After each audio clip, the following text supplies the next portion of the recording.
Bem, vamos começar a nossa aula.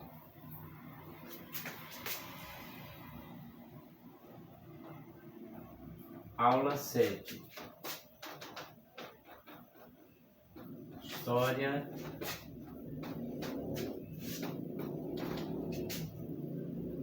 geral.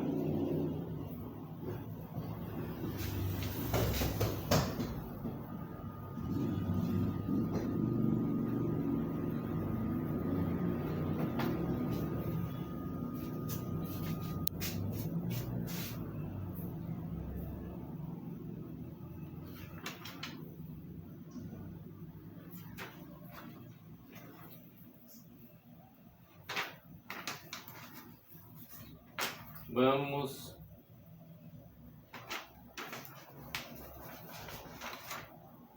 continuar. História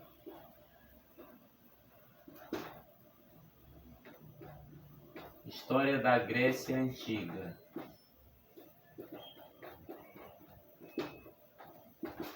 História da Grécia Antiga.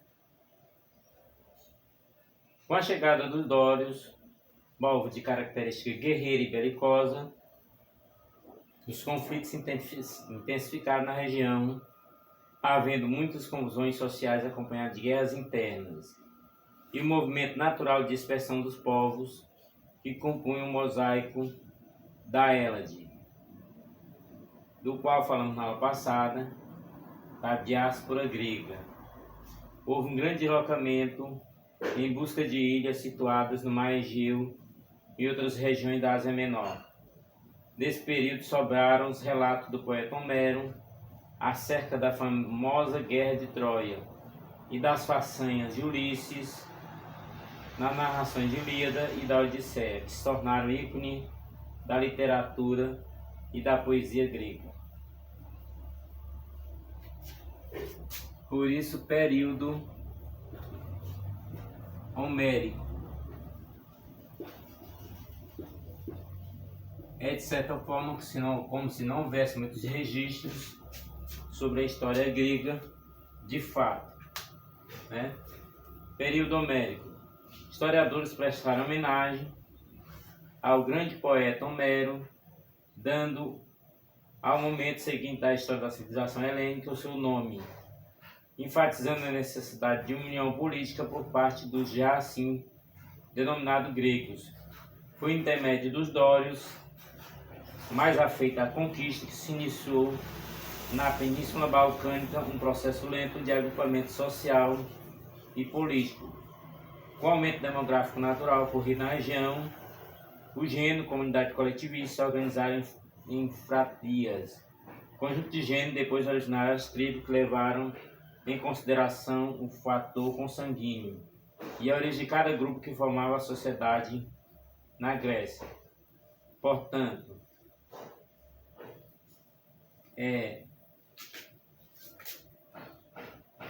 na Península Balcânica,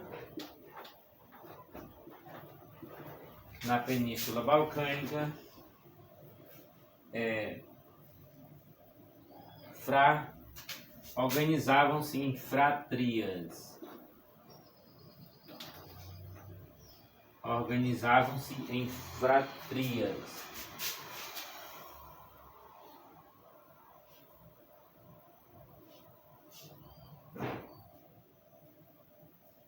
Que era o conjunto de gêneros, né? Que era os gêneros e depois as tribos.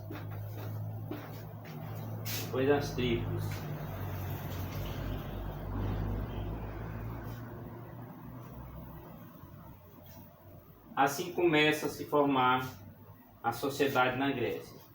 Os dórios, por vários motivos, tentavam unificar os gregos em volta de Demos. Os dórios, né?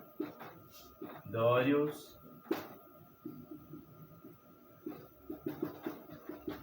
e Demos. Portanto, os dórios, por vários motivos, formavam a sociedade, tentavam unificar os gregos em volta de Demos. e com a natural prevalecência de domínio político militarista dos dórios. No entanto, isso não foi aceito de pronto por diversas tribos espalhadas pelos Balcãs, que não aceitavam o controle por parte daqueles que usavam constantemente as guerras para fazer valer os seus interesses políticos.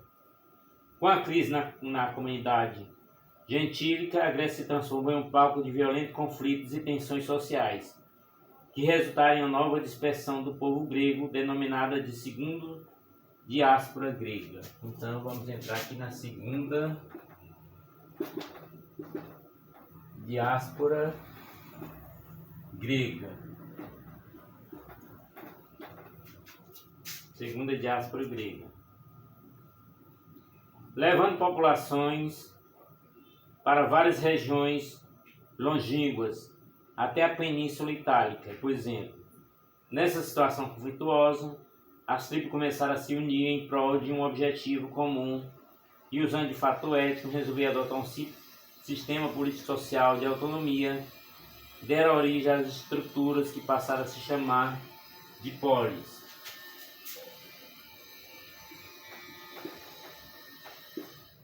Bem, começaram a organizar as polis, que seriam as cidades-estado. Cidades-estado.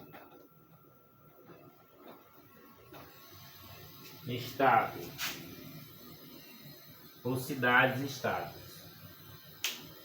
A partir daí, cidade-estado. Será através dessa unidade autônoma, politicamente, que se erguerá uma das maiores civilizações que o mundo já assistiu, e através da força da polis grega que sua história se alicerçará.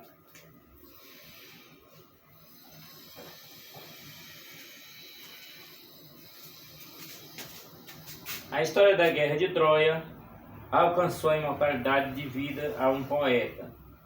Os gregos antigos, ao contrário de muitos especialistas que surgiram depois, como o italiano Gevico e o filósofo alemão Rolf, acreditava que a soberba narrativa da conquista de Lyon e o que se seguiu resultou dos versos de um rapsodo cedo chamado Homero.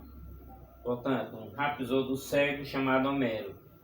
Vivendo provavelmente no século 8 a.C., ele costumava peregrinar pelas cortes e pelas ágoras, os mercados públicos da polis daquela época, a repetir em estofe candente, entusiastas, com sendo os cantos e outros nomes memoráveis feitos dos aqueus, também designado como argivos e danaus, antepassados dos gregos. Segundo o costume, apresentava-se em pé, apoiado num bastão, narrando de memória em voz alta para que todos ouvissem, preservando assim a memória dos combates dos másculos heróis do passado. Teria sido ele o principal responsável por dar uma unidade cultural a todo o povo do continente da Ática, da Península do Peloponeso e das ilhas do Mar Egeu de fala grega. Para Hesíodo, foi Homero quem constituiu a teologia nacional da Grécia. É consenso hoje que nenhum poeta, nenhuma personalidade literária ocupou na vida do seu povo um lugar semelhante. Epopeia, essa que ele narrou em duas obras distintas, a Ilíada, dedicada ao último ano de guerra, e a Odisseia, a narrativa de Ulisses, ocorrido depois da guerra, nele se encontra não só a relação estreita dos homens com os inúmeros deuses, como também a exposição da cosmogonia grega, o que solidificou a oposição dos dois poemas como expressão dos ideais de formação dos nobres gregos. Paideia. Coube ao que se sabe ao tirano ateniense Pisístrato, a partir de 561 a.C., mandar um tal de Zênoto tanto a Ilíada como a Odisseia na forma tal como hoje são conhecidos. No total, os dois grandes poemas subdividem em 24 cantos, cada um com 27.803 versos, sendo até hoje mais extensa a narrativa épica versificada que a literatura ocidental conheceu. Personagens na Guerra de Troia. Heróis ou sofredores ainda serviram de inspiração para muitos autores teatrais no século posterior a Homero. Os grandes trajes fizeram inúmeras peças, tendo como centro a vida daqueles que participaram da expedição foram suas vítimas. Ésquilo, na trilogia Orestias, de 458 a.C., dedicou a primeira parte dela ao retorno do rei Agamenon a Micenas e a morte sofreu pelas mãos de Clitemnestra, a sua esposa Dutra. Sófocles concentrou-se em dois dos guerreiros que lutavam contra Troia. Ajax, de 445 a.C., que enlouquecido suicidou-se. E Filóctetes, de 409 a.C. O exímio arqueiro ferido de morte e abandonado por todos, Eurípides, por sua vez, compôs a peça Hécuba, de 424 a.C., para narrar o sofrimento da rainha de Troia, a esposa de Príamo, que viu os filhos morrerem ou serem vendidos como escravos. Ainda dedicou outra, Helena, 412 a.C., ao brutal destino da Ifigênia, a ilha sacrificada de Agamenon. E ainda outra dedicada ao sofrimento das mulheres de Troia, em 413 a.C. Portanto, a história antiga, algumas com fatos e algumas histórias são narradas de modos fantasiosos, né? Assim caminha a história, né? Assim caminha a história.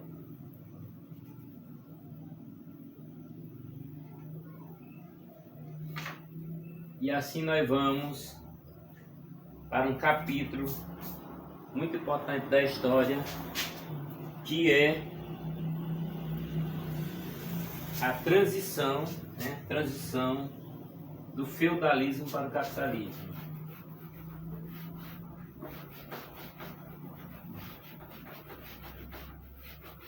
Lembrando que ainda existem outros capítulos da história que nós vamos estar colocando aqui, como o Império Romano, né? Então vamos lá. Transição do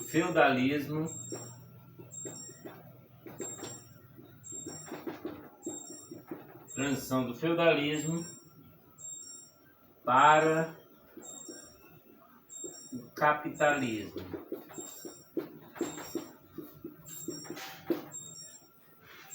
Transição do feudalismo para o capitalismo. Feudalismo é o sistema de organização econômica, política e social característico da Europa Ocidental na Idade Média.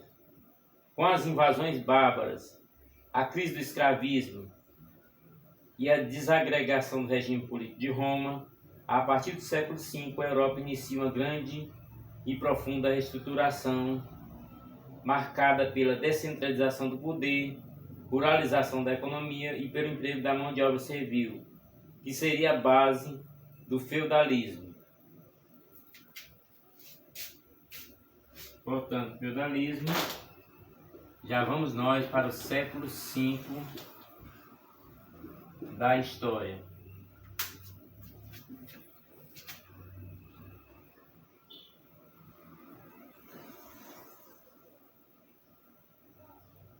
O sistema feudal tem sua origem mais bem situada na França setentrional, no século 9 e 10, com o declínio da monarquia carolíngia e o seu desaparecimento no século XVI.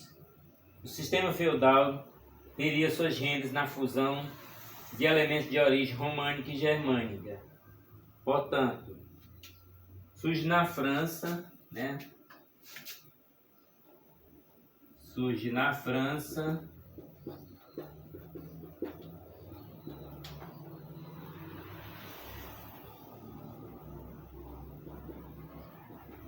setentrional.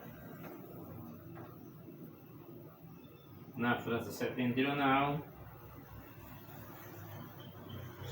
no século 9 e 10. Lembrando que iria até o século 16, né?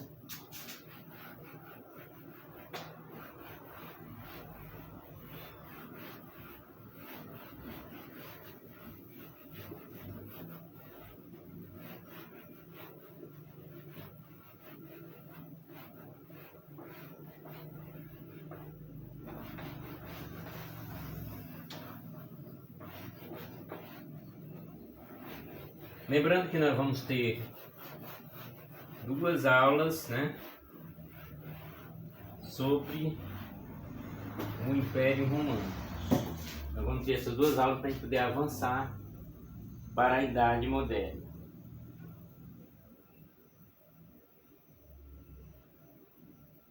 O sistema feudal teria sua gênese na fusão de elementos de origem românica e germânica. Como elemento de herança romântica, compreendemos o colonato. Portanto, origem românica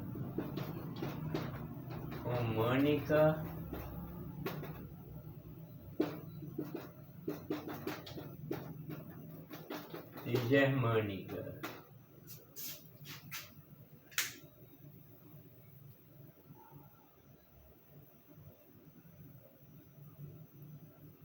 Como elemento de herança românica, compreendemos o colonato, que se desenvolveu com o declínio do Império Romano, constituindo uma saída para os plebeus empobrecidos e ex-escravos que passaram a trabalhar como colonos na propriedade de um grande senhor que lhe oferecia terra e proteção, recebendo em troca o excedente produtivo, e a fragmentação do poder político quando o governo romano não conseguia impor a sua autoridade em todas as regiões dominadas, tendo sua centralização quebrada e permitindo que uma nova lógica de poder fosse formulada, sustentada na propriedade da terra.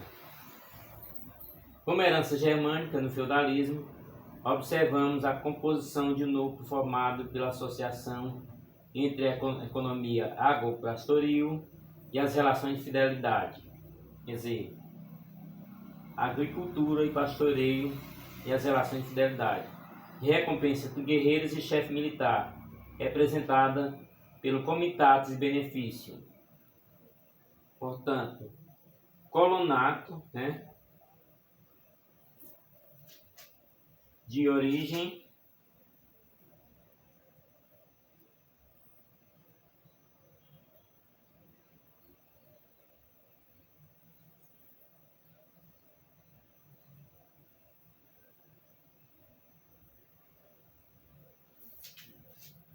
vamos ver o colonato de origem românica, colonato. E aí nós vamos,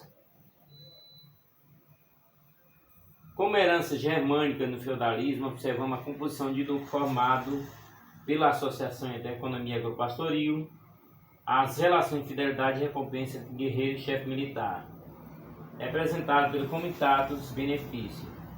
O feudalismo não teve um comportamento constante em toda a área da Europa Ocidental, por abranger a área tão extensa, mas foi marcado por características comuns, como a ruralização da economia, utilização do trabalho servil, a ascensão da Igreja Católica como de unidade social entre os povos da Europa Ocidental, as relações horizontais entre nobres baseadas em vínculos pessoais de obediência e proteção, suzerania e vassalagem.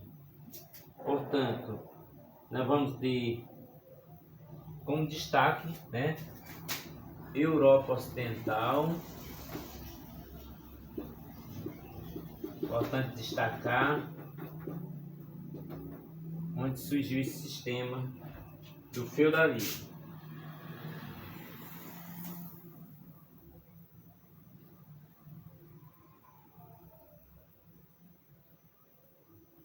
Portanto,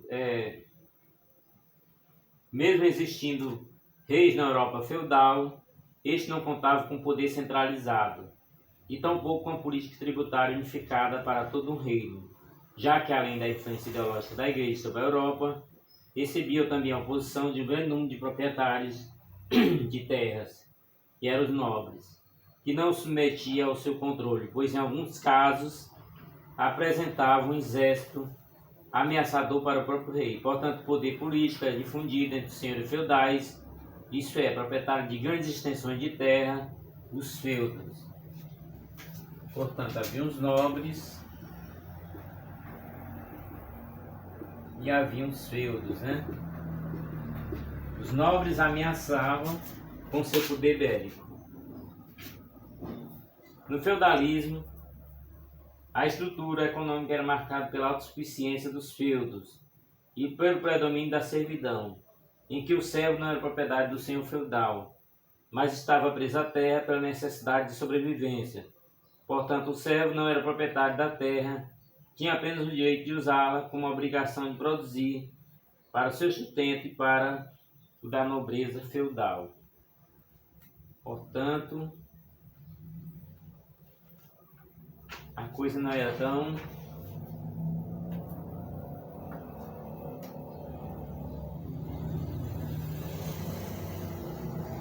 Então, estamos falando que a história aparece para o mundo na Europa. Durante a Alta Idade Média, do século V ao X,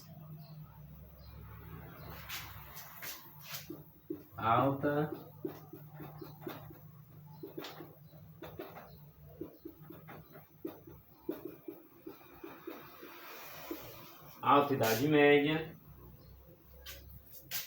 que vai do século V ao X, do século V ao X, o que nós vamos destacar, né? A atividade comercial se limitou à troca nos feudos, com escasso uso de moeda.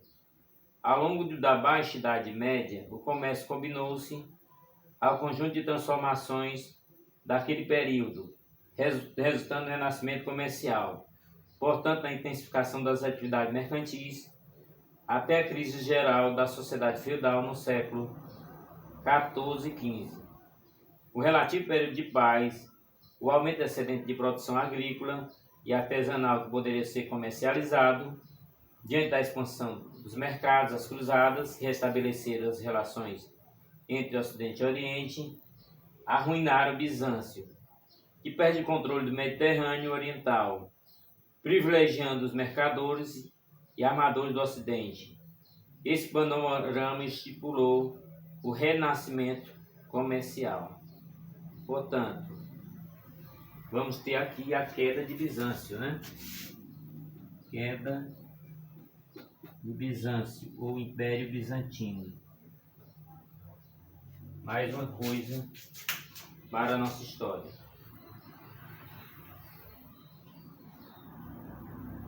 A estrutura feudal deveria ser vencida, bem como as péssimas condições das estradas, para que a atividade comercial tivesse êxito.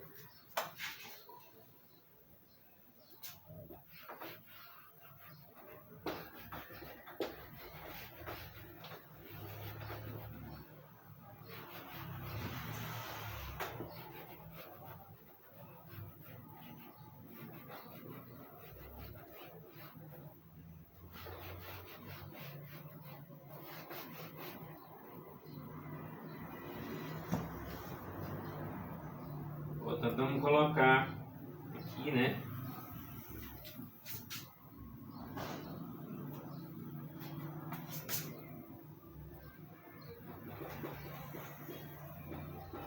Nascimento comercial. Ainda não é o renascimento iluminista, né? Mas é o renascimento comercial. A estrutura feudal deveria ser vencida, bem como as péssimas condições de estradas, para que a atividade comercial tivesse êxito. O mar Mediterrâneo voltou a ser o eixo da Europa Ocidental, dinamizando o comércio entre o Ocidente e o Oriente. Portanto, o Mediterrâneo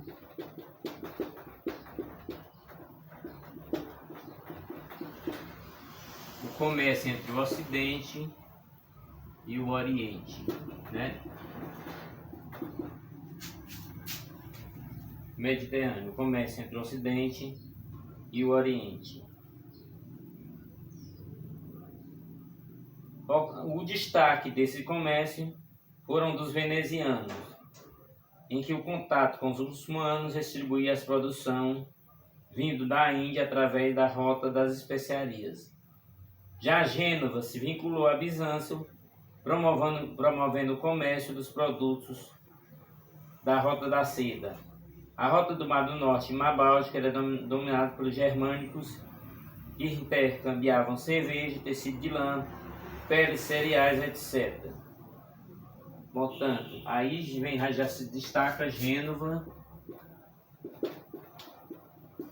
e Veneza, já se destacavam no comércio. Quando se fala de renascimento comercial, já vamos destacar isso aqui. E vamos caminhando para as grandes navegações. A região de Flandres, o ponto de encontro, era o ponto de encontro do comércio. As feiras acabaram sendo um ponto comercial entre as rotas terrestres e fluviais, ficando famosas a de Champagne e Flandres. Muitas delas foram estabelecidas pelos próprios senhores feudais, fornecendo proteção e privilégio a estes. Portanto, como nós começamos falando da França,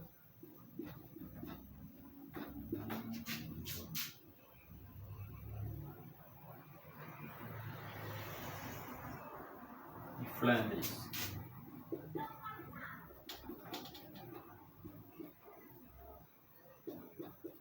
Portanto, as principais feiras lá na França, né? Como a gente já tinha visto em outras ocasiões. Muitas delas foram estabelecidas pelos senhores feudais, fornecendo proteção e privilégio a estas. Ao contrário do que ocorria nas corporações, as feiras promoviam um jogo livre no comércio. Caso ocorresse algum impasse, as questões eram decididas em um tribunal internacional. Outro setor comercial era o mercado, onde mercadores regionais trocavam produtos periodicamente em meio a um clima de animação. Equilibristas, jogais, acrobatas. Mas ao contrário das feiras, esses núcleos mercantis acabavam subjugados ao controle municipal. Outro evento notado na Baixa Idade Média foi o crescimento da circulação monetária. Portanto, monetária, a parte do dinheiro. O dinheiro começa a circular, né? O dinheiro começa a circular.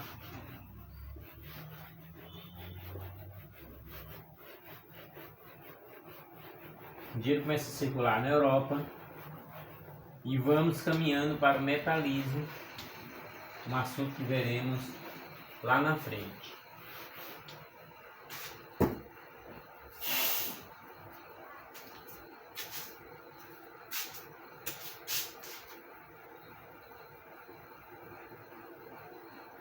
O crescimento da circulação monetária, originado não somente pela atividade comercial, mas pela extração mineral na Europa Central, na circulação do papel de valor estável estabelecido pelos príncipes. Portanto,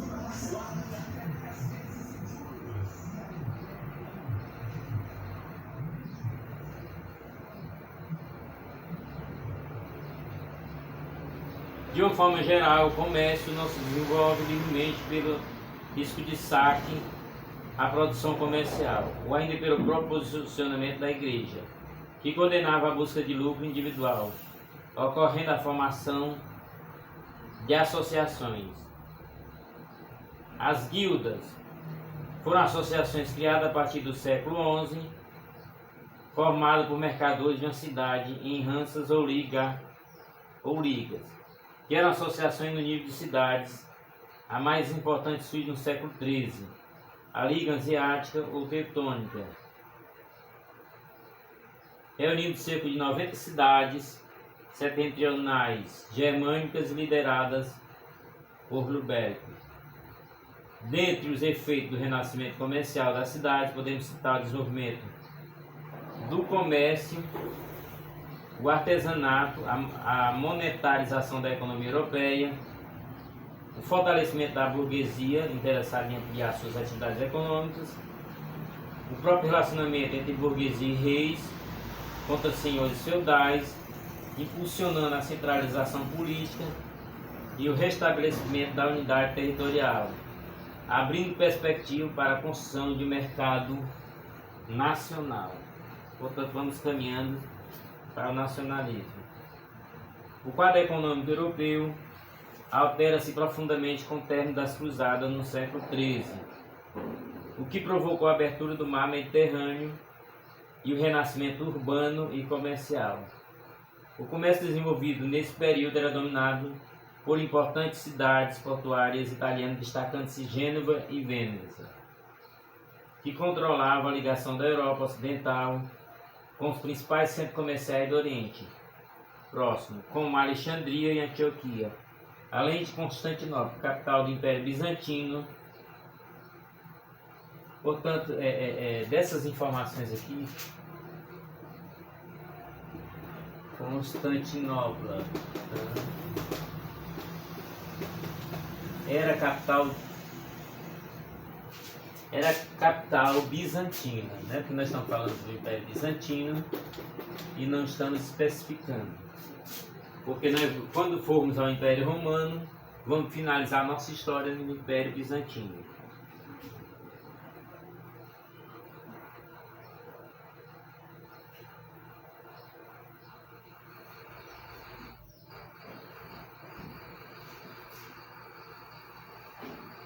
No século XIV e XV, a sociedade feudal vivenciava uma crise geral e profunda, acarretada pelo desequilíbrio entre produção agrícola e o consumo. A incapacidade de aumentar a produção acabou deixando uma parte considerável da população à beira da inanição. A crise foi agravada pelas mudanças climáticas ocorridas no século XIV. Portanto, já estamos caminhando para o século XIV. Vamos citar aqui na história a Grande Fome, né? A Grande Fome, quando políticas erradas levam a essa situação. 1315 e 1317. A Grande Fome ficou conhecida a fome crônica ou intermitente. Acabou provocando o aumento de mortalidade, gerando inclusive a morte em determinadas regiões de 1/5 dos seus habitantes. Durante 1/5 dos habitantes, né? 1/5 dos habitantes. Durante a Baixa Idade Média, a Guerra dos 100 Anos, cujo processamento implicou a desorganização da produção, acentuou o declínio demográfico devido à elevação do índice de mortalidade, acarretou o aumento de tributação para atender os gastos bélicos, associando esses fatores à peste negra e à fome, afetaram não apenas a economia feudal, já decadente, mas também o dinâmico comércio mediterrâneo, verificando-se aí que convencionou chamar a história de crise de retração. Portanto, aí nós vamos entrar também nas guerras de 100 anos, que foi entre França e Inglaterra. Também não detalhamos, depois vamos detalhar no outro momento.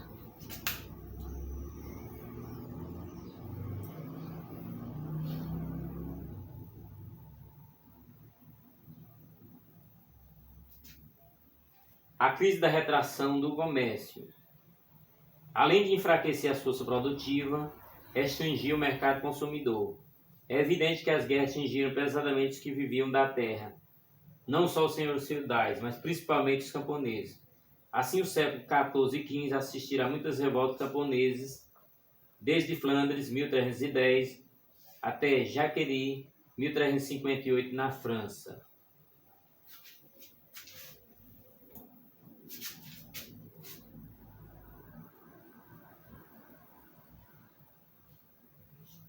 A revolta dos camponeses, 1381, na Inglaterra, para mencionar apenas as mais importantes. Já no século XV, fala-se de uma crise de desenvolvimento devido à escassez monetária, à necessidade de novo mercado para o comércio europeu.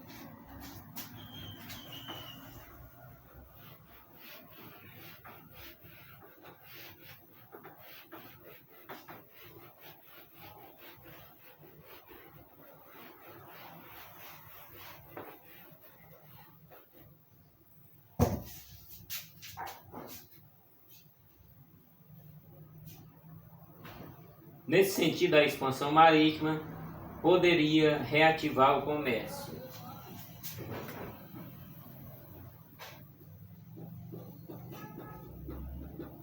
Expansão marítima.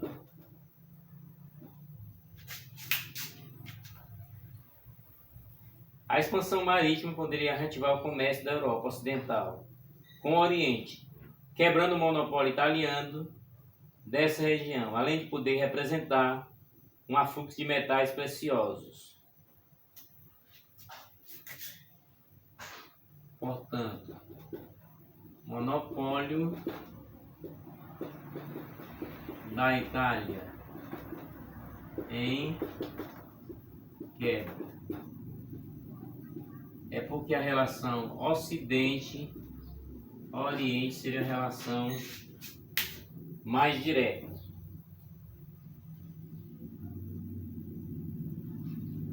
A quebra do monopólio italiano, além de poder representar um fluxo de metais preciosos obtidos através do comércio ou da exploração de jazidas que seriam descobertas.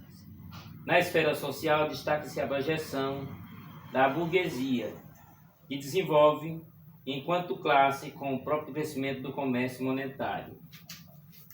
Portanto, aqui já vamos destacar a burguesia, né? A burguesia aparecendo. Numa economia que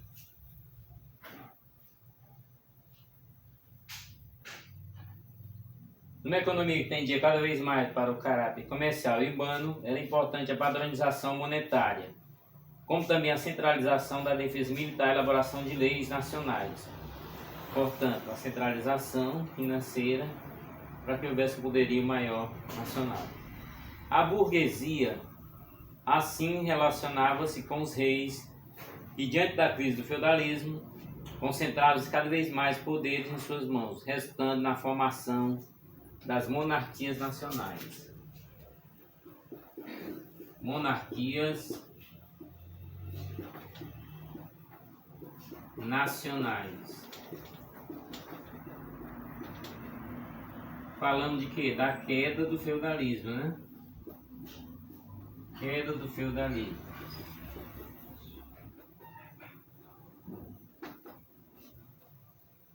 Com a formação das monarquias nacionais, automaticamente a queda do feudalismo.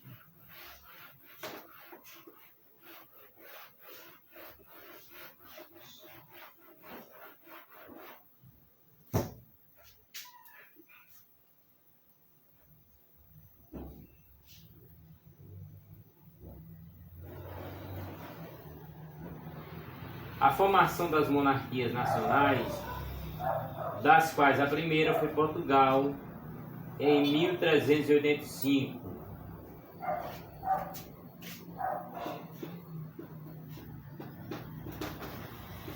Portugal, 1385.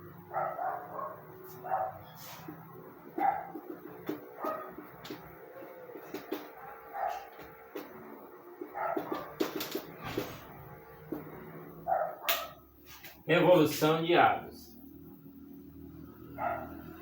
Então, a primeira monarquia foi Portugal. A formação desses estados nacionais marcou a estrutura do poder nesse período de transição e o relacionamento entre o rei e a burguesia, apesar de conjuntural, estava muito bem definido. Para a burguesia, esse estado com poder centralizado era de fundamental importância, pois além de possibilitar a padronização monetária, criação de leis, o Exército Nacional apresentaria uma importante retaguarda para empreendimentos, tanto no estabelecimento do protecionismo alfandegário, como para conquistar militarmente outros mercados. Já para os soberanos, a burguesia tinha o seu grau de importância, pois esta representava a iniciativa privada para o comércio, que ampliada proporcionava maior arrecadação de impostos e o consequente fortalecimento do poder real.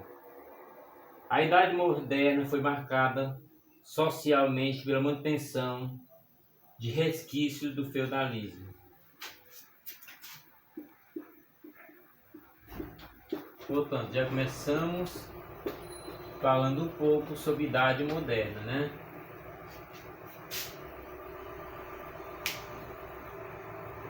Com a conservação de privilégios da nobreza e do clero, que era sustentado pelos impostos de burgueses, artesãos e camponeses. Na perspectiva política, esse Estado evidenciou um caráter absolutista, por concentrar poderes nas mãos dos reis, submetendo nobres e burgueses, já que esses grupos precisavam de um Estado forte para conservar seu privilégio. No plano econômico observamos o mercantilismo. O mercantilismo, quer dizer, já chegando, se aproximando das grandes navegações. Caracterizado como um conjunto de prática econômica orientada pelo intervencionismo estatal, não constituindo uma doutrina, mas um conjunto de práticas e ações que variavam de Estado para Estado e de época para época. Dentre essas práticas podemos citar o metalismo, protecionismo e a balança comercial favorável. Portanto, vamos ter o metalismo. Quem viu nossas aulas de história anteriores vai relacionar os assuntos. Protecionismo,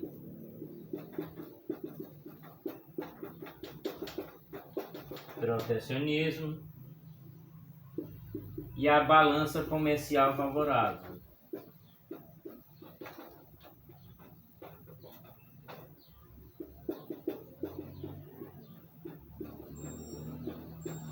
Balança comercial favorável.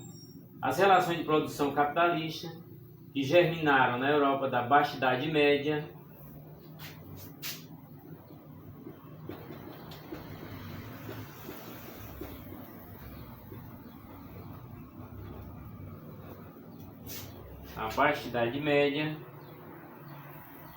do século XI ao XIII,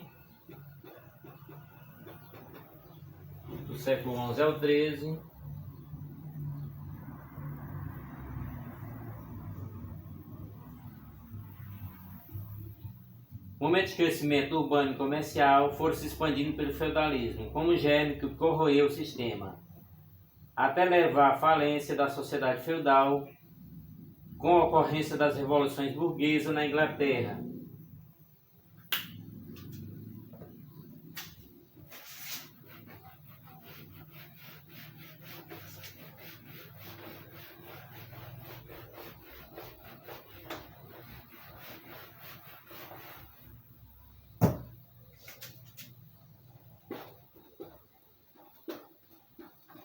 Portanto, revoluções burguesas na Inglaterra,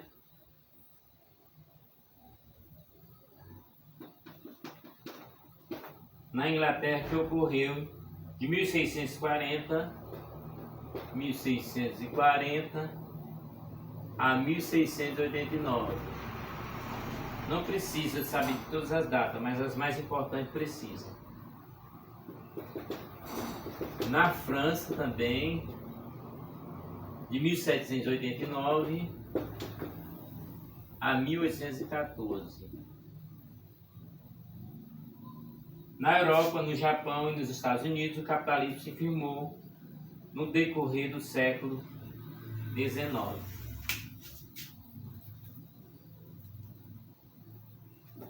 Portanto, tivemos essa nossa aula de história. Estamos devendo para a próxima aula.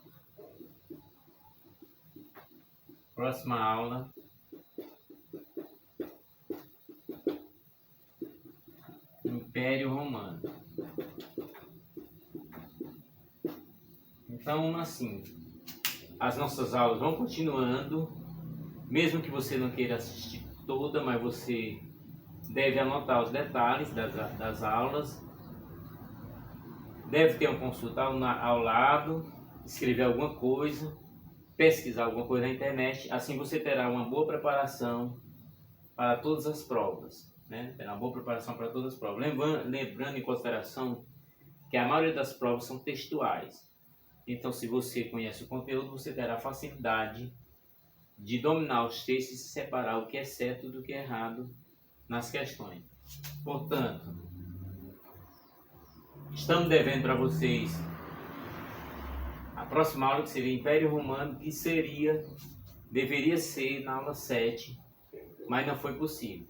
Como nós não queremos perder nosso tempo, né? Perder o tempo que nós dispomos para fazer essas aulas, porque teremos a preferência de aulas no sábado e também na segunda, devido ao nosso tempo, que é muito curto.